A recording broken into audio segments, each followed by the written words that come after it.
welcome to South Asia Today, a show that provides you the glimpses of South Asia. I'm your host, Shivangi Mishra. Let's begin with the headlines first.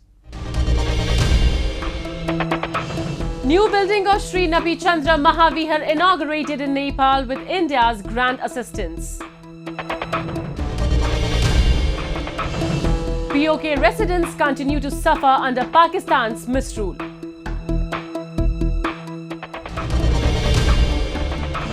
And Pulikali dance attract visitors in India's Kerala state. Let's begin the show with Nepal, where the new building of Sri Napi Chandra Mahavihar was recently inaugurated in Lalitpur city with the grand assistance of the Indian government. During the inauguration ceremony, the Indian ambassador to Nepal, Naveen Srivastava, the president of Lalitpur Development Society, Buddhiraj Bajracharya, and many other officials participated in the event. Have a look.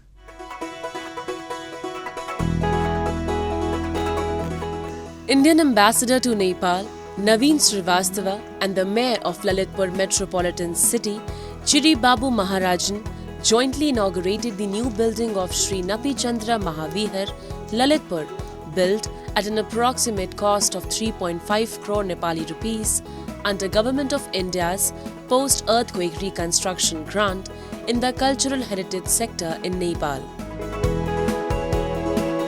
The inauguration ceremony also saw the participation of the president of Lalitpur Development Society, Buddhiraj Bajracharya, representatives of the local community, representatives of INTAC, the PMC for the project, officials from the government of Nepal and the Embassy of India were also present in the event.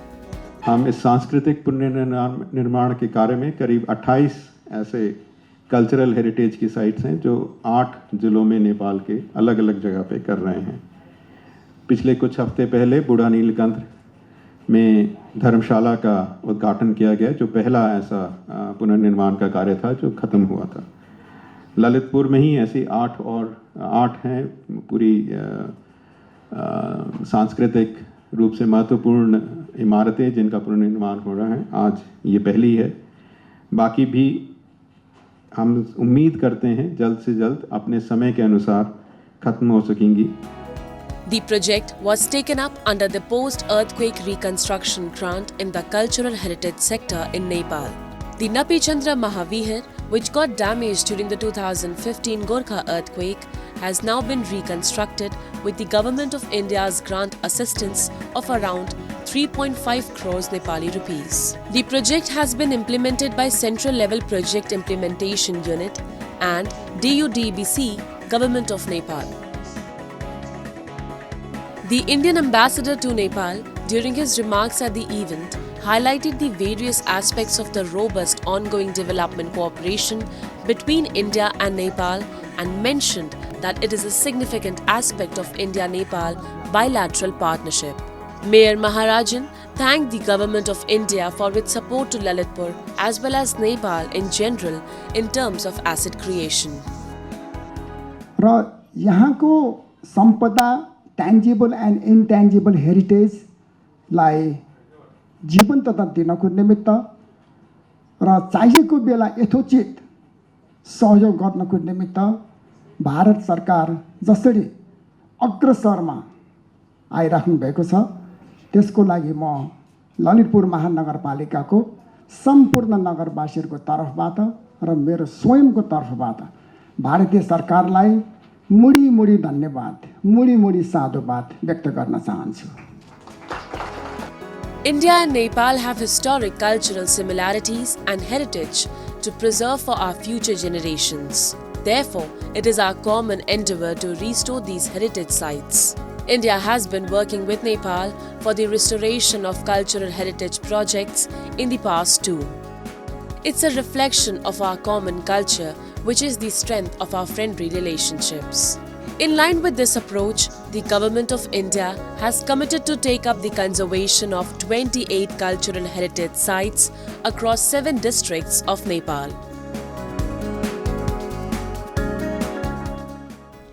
The Government of India has made the youth development of Kashmir as its key focus area. In a bid to reach out to the youths of the Shopia district of South Kashmir, the Indian Army had started the Peigam-e-Shopia community radio station. Over time, community radio station has become a key source for providing information about the various youth-centric schemes and programs to the students and youths residing in the remotest corners of the Union Territory. Let's have a look. The Government of India is focused on an overall development of the Union Territory of Jammu and Kashmir. Apart from rolling out several beneficiary schemes and programs for the people in the region, the government is also instrumental in holding awareness campaigns and building communication channels with the remotest areas of the Union Territory. In order to reach out to the youth of Shopia district in South Kashmir, the Indian Army has started a community radio station, Peigam-e-Shopia. The community radio station has not only become a source of entertainment but a key information platform for the youth of Shopia. It is also a platform for the youth to showcase their talents and voice their social concerns in public. ये शोपियां का पहला radio station है, community radio station है और हमें बहुत अच्छा लग रहा है। हम यहाँ पर काम कर रहे हैं और कोशिश यही रहती है कि अपनी ऑडियंस को जो है हम इन्फॉर्म करें, एंटरटेन करें और एजुकेट करें। एंड मुझे लगता है कि ये एक बेस्ट प्लेटफॉर्म है यहाँ के लोकल यूथ के लिए, ताकि हम उनको और ज़्यादा इन्वॉल्व करें और ज़्यादा जो है उनके टैलेंट को बूस्टअप करें, उनको एम्पावर करें। और लोकल्स का भी बहुत ज़्यादा अच्छा रिस्पांस है यहाँ पर। काफ़ी ज़्यादा लोगों को हमने यहाँ पर इनवाइट किया। मैंने पर्सनली काफ़ी ज़्यादा लोगों के इंटरव्यूज़ भी लिए हैं और काफ़ी अच्छा रिस्पांस मिल रहा है। और जो भी यहाँ पर आता है वो ये कहकर ज़रूर जाता है कि सर ये बहुत अच्छा प्लेटफॉर्म है और हम कोशिश ये करेंगे कि इस तरीके के और प्लेटफॉर्म्स आगे आएँ ताकि जो लोकल टैलेंट है उसको हम और ज़्यादा बूस्टअप करें। और कोशिश यही रहती है हमारी कि हर किसी गेस्ट को, हर किसी मुद्दे को हम टच करें और लोगों तक पहुँचाएँ। और इस चीज़ को बहुत अप्रिशिएट करती हूँ जो आपने इनिशिएटिव लिया है और यहाँ पे एक जो ये कम्युनिटी रेडियो स्टेशन है वो स्टार्ट किया है। तो मुझे लगता है, मेरा ओपिनियन यही है कि ये एक बेस्ट प्लेटफॉर्म है जहाँ पे यूथ आकर के अपना जो टैलेंट है वो उसको इस मीडियम के थ्रू दुनिया तक पहुँचा सकती है। या फिर किसी भी मुद्दे पे बात हो, जैसे कि इस रेडियो स्टेशन में मैं खुद कनेक्टेड रहती हूँ, सुनती हूँ यहाँ के शोज़, तो बहुत सारे जो है बहुत सारे मुद्दों पर बात होती है जो कि राइजिंग इशूज़ होते हैं, इमर्जिंग इशूज़ होते हैं, या फिर बहुत सारी जो गवर्नमेंट की स्कीम्स होती है यूथ के लिए कोई भी, तो हमें उसके बारे में इंफॉर्मेशन मिलती है। तो बहुत इन्फॉर्मेटिव भी है और बहुत अच्छा प्लेटफॉर्म है जो जिसके थ्रू यूथ अपना टैलेंट या अपनी आवाज़ आगे पहुंचा सकते हैं।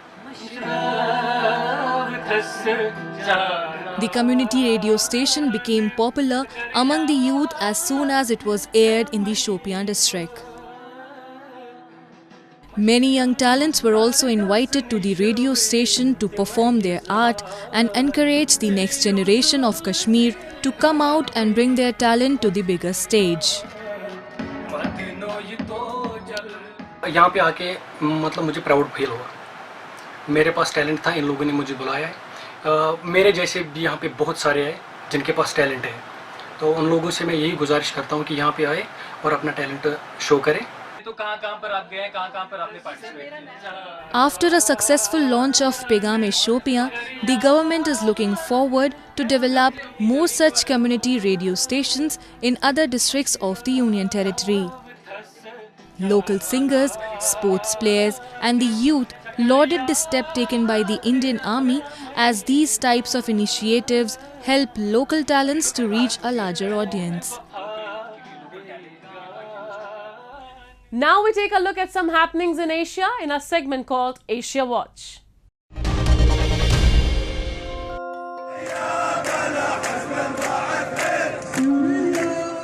People took to the streets in Syria's Sweda in the latest in a wave of protest against President Bashar al-Assad. Protests started nearly 2 weeks ago over poor living conditions and spiraled into renewed calls for political change.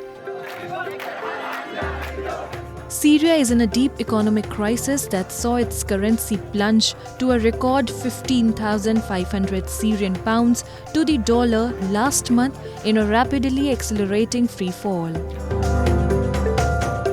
It traded at 47 pounds to the dollar at the start of the conflict 12 years ago. Demonstrations broke out in Sweda in August over the removal of fuel subsidies. home province of most of Syria's Druze community, Sweda remained in government hands throughout the war and was largely spared the violence since elsewhere.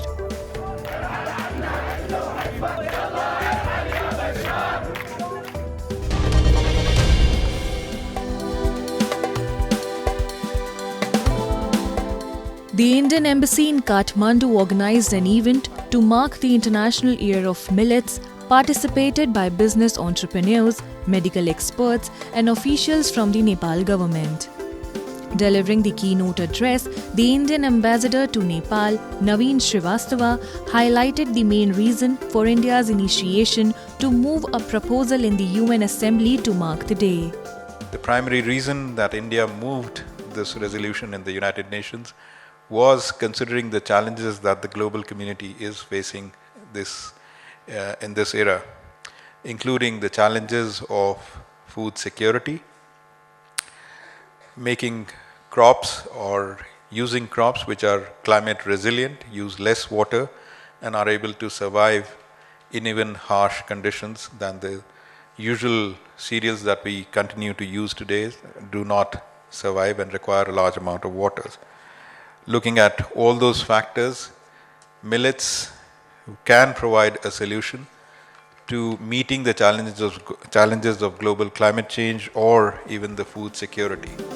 The United Nations General Assembly declared 2023 as the International Year of Millets on March 5, 2021 through a resolution tabled by India along with Bangladesh, Kenya, Nepal, Nigeria, Russia and Senegal, and co-sponsored by more than 70 UN member states, with the aim to raise awareness about the importance of millets for food security, nutrition and climate resilience.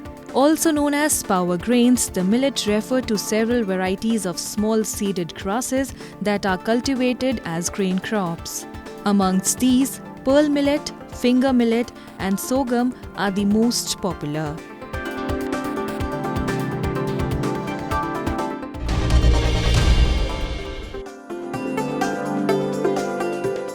The iconic Sydney Opera House hosted a different kind of event as people sat on the steps of the world-famous landmark to watch the Beyond Greatness Community Football Tournament. Played on the Opera House forecourt, the charity tournament brought together 40 local female players to compete for the trophy. The Australian charity is the National Aboriginal Sporting Chance Academy, which utilizes the power of structured sporting and cultural programs to harness the education, employment and health aspirations of Aboriginal and Torres Strait Islander young people.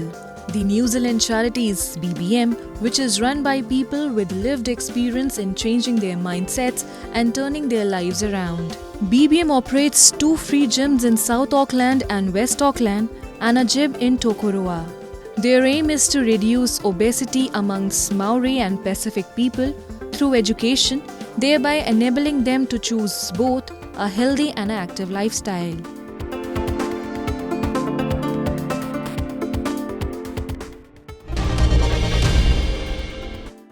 Moving on. The illegally occupied territory of Pakistan-occupied Kashmir has been mired in a number of issues. The mounting inflation, crumbling infrastructure, inadequate healthcare facilities and unavailability of potable water have broken the people of POK.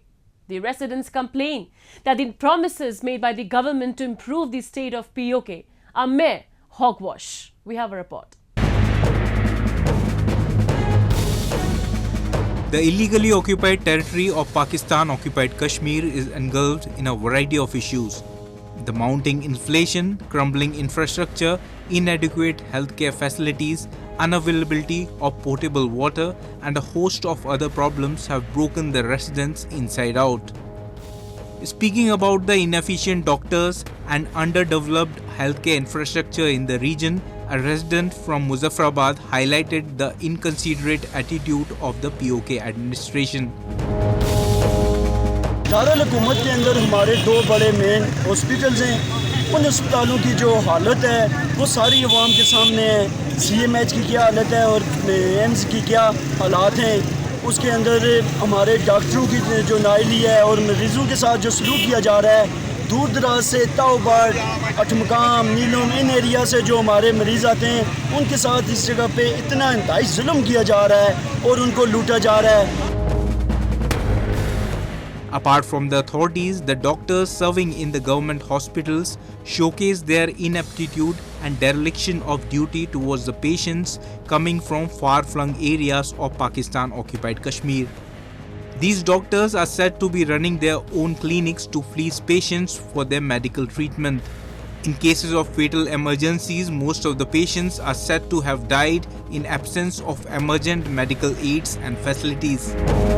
यहाँ पर जो doctor हज़रात हैं उनने अपनी अपनी clinic शुरू start किए हुए हैं। अगर आप सरकारी हॉस्पिटल के अंदर चले भी जाएं तो कोई भी डॉक्टर उस जगह पे पहली बार मौजूद ही नहीं होगा। अगर मौजूद होगा वो मरीज़ को उस तरह चेक नहीं करेगा। वो शाम के टाइम 4 बजे का टाइम देगा और अपनी क्लिनिक का टाइम देगा। ये हमारे दारुल हुकूमत के डॉक्टरों का ये हाल है और हमारे मरीज़ यहाँ पे मर रहे हैं।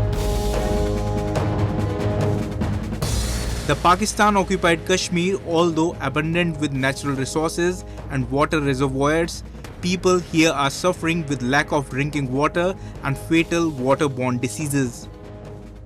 The residents blame the stooge administration of Pakistan-occupied Kashmir for the insurmountable problems they have to face in their daily lives.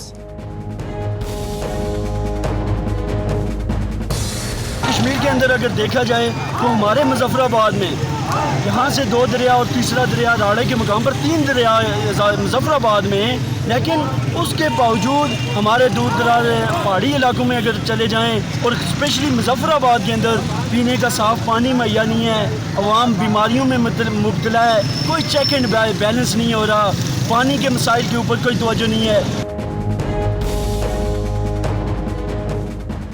The situation in the illegally occupied territory has further deteriorated ever since the new government came to power in the region. The new Prime Minister, Chaudhry Anwarul Haq, seems to be a highly inconsiderate leader in the region. Residents say the Prime Minister is more concerned about fulfilling his own agendas and serving as a puppet deployed by Pakistan in the region.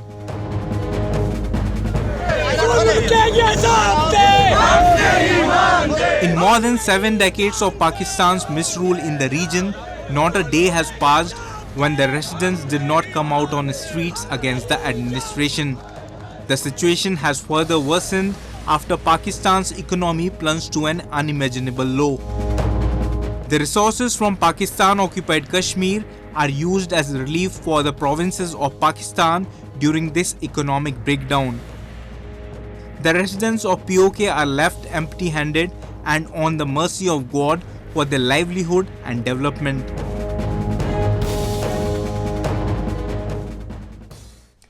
Kerala, often referred to as God's own country, is renowned for its rich cultural values and traditions. Pulikali is one such vibrant and traditional folk art form in the Indian state of Kerala. It is also known as the Tiger Dance and is usually performed during the annual Onam festival. During the Pulikali celebrations, participants paint themselves as tigers and leopards and dance through the streets, creating a colourful and lively spectacle. This unique art form is a significant part of the state's cultural heritage. Have a look. Kerala, which is also known as God's own country, prides itself on being the flag bearer for not just how a culture can respect its past, but also march forward with growth and progress. The traditional folk art forms in Kerala have evolved since the history of mankind, and they are almost related to every phase of human life. Pulikali is one of the folk art forms performed during the celebrations of Kerala's Grand Harvest Festival, Onam. During the celebrations, the artists paint their bodies to imitate tigers while performing Pulikali. Based on the theme Tiger Hunting, the artists role-play tigers and hunters to manifest the encounter between man and the beast. This year there are only 5 teams from Thrissur participating in Pulikali, and we are one of that. We have 51 tigers ready for this festival with the mass participation of all the people from here. We have also getting relief from central government this year, part of cultural department, cultural ministry, and all parts of people have supported us in this event. So we are very happy and thankful to all the government and all the other public help. And we want to do it better next year also. We are very thankful and happy to everyone. The main attractions of the event are the men shaking their pot bellies to the rhythm of traditional percussion instruments such as thavil, uduku and chenda. A tiger overlooking their pot bellies is painted using traditionally manufactured oil paints. Every year, the streets of Thrissur get swarmed with locals and tourists coming from foreign lands to witness the spectacle during Onam. I'm just so excited because this is the first time and my first time overall in India. So I've never been before in India, but I'm very happy to start with this beautiful festival. The artists act as tigers and bring out the facial expressions of the wild animal on their bellies. Pulikali has emerged as a major tourist attraction over the years. This marvelous procession is witnessed by lakhs of visitors who come to celebrate the history, art and culture of the land from different corners of the world. It's time for me to wrap up today's episode. We'll be back next week at the same time. This is Shivangi Mishra signing off on behalf of the entire production team of South Asia Today. Goodbye and take care.